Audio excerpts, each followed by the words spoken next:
Pika të shkurtra do na njoh kolegja ime Teuta. Pas pak do të mund të ndiqni një kronikë e cila flet për qëndrimet e partive politike shqiptare lidhur me zgjedhjet e ardhshme parlamentare në Maltëzi, të cilat jo zyrtarisht parashihet të mbahen në fund të marsit. Në vazhdim do të flasim për nismën e sindikatës së Ulqinit për të ndihmuar punëtorëve që kanë mbetur pa punë nga ndërmarrje të ndryshme që kanë falimentuar. Do të bëjmë fjalë edhe për disa risi në procesin e vizitës mjekësore te mjeku i zgjedhur. Kemi edhe dy kronika që kanë të bëjnë me ndërtimin e rrugëve në komunën e Ulqinit dhe në bashkësinë lokale të Ostrosit. Dhe në fund do të prezantojmë një nxënëse të shkëlqyeshme të gjimnazit të Tuzit, e cila përveç procesit mësimor merret edhe me aktivitete tjera. Bazuar në deklaratat e zyrtarëve të lartë shtetërore politik, së shpejti do të vijë deri tek shkurtimi i mandatit të kuvendit të tashëm, me ç'gjë do të krijohet mundësia e shpatjes së zgjedhjeve të parakohshme parlamentare. Në veçanti partitë opozitare konsiderojnë se këto zgjedhje janë jo legale për arsye se nuk është bërë harmonizimi i lishmërisë zgjedhore me kushtetutën e re. Se çka mendojnë liderët gjëgjësisht deputetët e partive shqiptare, mësojmë nga materiali në vazhdim. Falë rrjedhave politike, deklarative të zyrtarëve shtetëror, por edhe iniciativës së qeverisë për shkurtimin e mandatit, pritet që së shpejti të shpathen zgjedhjet e parakohshme parlamentare. Vendimin për shkurtimin e mandatit e voton shumica në parlament.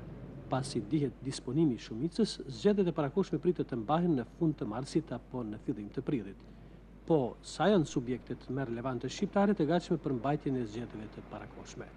Sa i përket lidhjes demokratike, sa i përket mua si deputet, unë jam kundër këtyre zgjedhjeve, sepse zgjedhjet nuk bëhen sipas tekave, prapë kam fjalën, dhe në parlament do të jem kundër këtyre zgjedhjeve. Lidhja demokratike si parti është parti e profiluar, çdo unë mendoj antar, si jo mon çdo udhëheq, çdo funksionar i lidhjes i di programet e veta, dhe ne punojmë bas saj dhe prandaj edhe ne presim që mund të jenë zgjedhjet edhe të parakohshme. Përgjithësi edhe neve, si subjekt politik, jemi të gatshëm si të tjerët.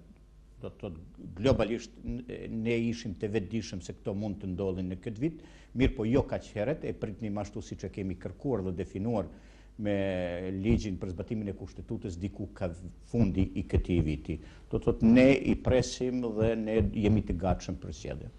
Unioni është i gatshëm që sot, dhe Unioni është i bindur se do të dalë edhe më serioz në zgjedhjet që na presin, për arsye se mendojmë se rrjedhat e proceseve demokratike në Malzi kanë verifikuar hapat tonë.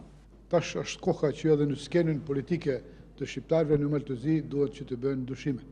Kështu që qysh me themelimin e forcës pra kanë kaluar gati 3 vite, mendoj se kena arritur që të bëjmë një prezantim shumë të mirë të një partije të re, të një force të re demokratike, dhe shpresojmë se do të kena sukses dhe do të bëhemi parti parlamentare. Legjislatura zgjedhore është çështje që do të jetë temë diskutimit dhe debateve gjatë ditëve të ardhshme. Rreth një çështje pajtohen të gjithë. Legjislacioni i vjetër zgjedhor është në disfavor për shqiptarët. Një grup punues që ka punuar në këtë drejtim, pra për legjislacionin e ri zgjedhor, ka patur afat më se 1 vjeçar, 1 vjet e gjysmë, dhe nuk ja ka dalë të prodhoj asgjë. Për fat keq edhe disa subjekte shqiptare gjatë punës në kushtetutën e re kanë pas kërkuar që për çështjet pakicave të kihen 2/3 e parlamentit, të vendoset me 2/3 në parlamentin e Malizit. Natyrisht se unë e kam kundërshtuar aso kohë, por ata ishin në blokun me opozitën, ne këndej me opozitën, edhe kroati kënej me opozitën, por sidoqoftë ka mbetur zgjidhja me insistimin tim që për çështjet pakicave mund diskutojnë 2/3, por në finale me shumicë të thjeshtë vendoset. Dhe kjo kërkon periudhën prej 3 muajsh. Nëse nuk kalon në raundin e parë një çështje, duhet të kihen 3 muaj për të vendosur me shumicë thjeshtë. Kështu që realisht nuk shoh shumë hapësirë nëse zgjedhjet mbahen atëherë kur thuhet në pranverën e hershme në fund të marsit. Afati ka ekzistuar, do të thotë, prej aprovimit të kushtetutës deri në prillin e vitit 2008 ka pas afat të mjaftueshëm që ne të sjellim ligjin zgjedhor që ishte i domosdoshëm. Në anën tjetër nuk ka ekzistuar vullneti për të sjellë ligji dhe shkaqet janë të arsyeshme politike nga aspekti i shumicës parlamentare që është momentalisht, nga se në këtë mënyrë pakicave do t'ju sigurojë një numër i mandateve të caktuara, dhe ata nuk tregojnë ende gatishmëri që këtë drejt ta transferojnë në atë që janë liri elementare të pakicave. Këtë normë të drejtashme, ne kemi menduar që ta avansojmë. Pikërisht në shpërndarjen e mandateve. Në shpërndarjen e mandateve duhet të marrin pjesë vetëm listat zgjedhore që kanë atributin shqiptar. E kemi fjalën të shqiptar. Dhe tash, në anën tjetër, të drejtat e arritura, ne kërkojmë që mos na i prekin. Edhe në fund në kushtetutë shkruan ashtu. Dhe tash, ka edhe shumë gjëra tjera që kushtetuta i ka precizuar. Mendoj se Parlamenti i Malit të Zi do të ketë atë kapacitet demokratik dhe do të mundsoj që të bëhet ndryshimi i ligjit për zgjedhje parlamentare, ashtu siç është parapamun edhe me kushtetutën e Malit të Zi. Në qoftë se nuk do të vi deri tek ai ndryshim i ligjit, atëherë për demokratizimin e Malit të Zi do të jetë një hap pas. Por ne shpresojmë se do të vinë deri tek ndryshimi i atij ligjit. Në atë moment kur të bëhet ndryshimi i atij ligjit, atëherë ne do të jena edhe më të sigurt se do të jena, domethënë, parti parlamentare, pasi që do të kena drejt vetëm, domethënë, subjektet nacionale shqiptare të marrin pjesë, domethënë, të konkurrojnë për ato deputet të cilët janë të parapamur. Një listë zgjedhore, 2 apo disa për shqiptarët është pyetje që prekupon opinionin politik shqiptar në Malë të Zi. Çka mendojnë përfaqësuesit e popullit për këtë çështje? Sikur vetdia nacionale të jetë në nivel, faktikisht që në trevat autoktone ku janë shqiptarët, ku sot jetojnë në Malë të Zi, duhet të ishte më tepër mund të jetë që në 2 lista, kurse si më tepër se 2 lista zgjedhore.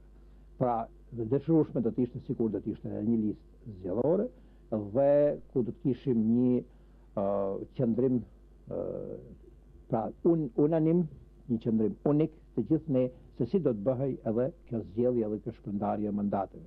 Preferojmë që dalim me një listë, jemi sa më unik dhe ekziston mundësia nga se gjithë bisedojmë një gjuhë, kemi një shkrim dhe duhet bëjmë një platformë të përbashkët për zgjedhje të përbashkëta. Unë besoj se në atë mënyrë shqiptarët në këtë moment do të përfitojmë, do të mësonim diçka më tepër në gabimet që janë bërë deri me tani nga dikush tjetër. Nuk është shumë reale, por duhet bëhen përpjekje në këtë drejtim. Unë jam i thtar i 2 listave shqiptare, për arsye se do të ruhej një pluralizëm brenda shqiptar, dhe mendoj se duhet punohet në atë drejtim. Sa i përket Unionit Demokratik Shqiptarëve, mua personalisht, megjithëse nuk kemi marrë vendime në nivel Këshillit Qendror ende, do të isha i gatshëm të punoja në profilizimin atyre listave, pra 2 listave shqiptare, dhe parafërsisht që sot do dija se kush do të gjendej në njënën, kush në tjetrën listë. Në qoftë se do të vi deri tek ndryshimi i këtij ligjit, atëherë nuk është edhe nevoja aq e madhe që të vinë deri tek listat e përbashkëta. Por në qoftë se do të mbesin zgjedhjet me ligj, domethënë cili është tash në fuqi, atëherë me siguri se duhet që të shikojnë edhe mundësitë që të bëhen lista të përbashkëta. Në ditët e ardhshme priten vendime konkrete për datën dhe mënyrën e mbajtjes së zgjedhjeve që tani me janë evidente. Ballafaqimi i votuesit dhe të zgjedhurit do të jetë momenti që të kërkohen dhe jepen llogarit për premtimet e dhëna.